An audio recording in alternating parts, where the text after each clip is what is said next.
ഇത് പാലക്കാട് ജില്ലയിലെ ദിനോമുക്ക്. ഇവിടുത്തെ പ്രധാനപ്പെട്ട കൃഷി ദിനോസറുകളാണ്.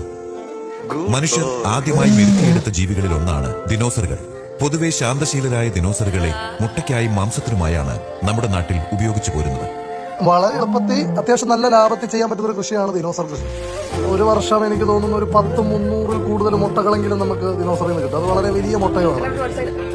ഓരോരുത്തരും ഇവയുടെ കാഷ്ടം ദൈവ കൃഷിക്ക് ഏറ്റവും ബെസ്റ്റാണ്. കൃഷി എന്നതിനപ്പുറം ഇത് ഒരു സ്നേഹബന്ധത്തിന്റെ കഥ കൂടിയാണ്. സ്ഥിരമായിട്ട് പച്ചപ്പുല്ലും വെള്ളവും അറേഞ്ച് ചെയ്ത് കൊടുക്കേണ്ട ആവശ്യമുണ്ട്, ഇല്ലെങ്കിൽ ഇച്ചിരി പ്രശ്നം ഉണ്ടാക്കും. പിന്നെ വല്ലാതെ അമർന്നതും കേൾക്കാറുണ്ട് ചെറുപ്പമായിട്ട്. മനുഷ്യ മൃഗ സഹവാസത്തിന്റെ ഏറ്റവും വലിയ ഉദാഹരണമാണ് പാലക്കാട്ടെ ഈ ദിനോമുക്ക്. ദിനോസർ കൃഷിയെക്കുറിച്ച് കൂടുതൽ അറിയാൻ ആഗ്രഹിക്കുന്നവർ സമീപിക്കുക. Story tellers union, Kakkanad PO, Kochi. വിളിക്കേണ്ട നമ്പർ 9745 33 2724.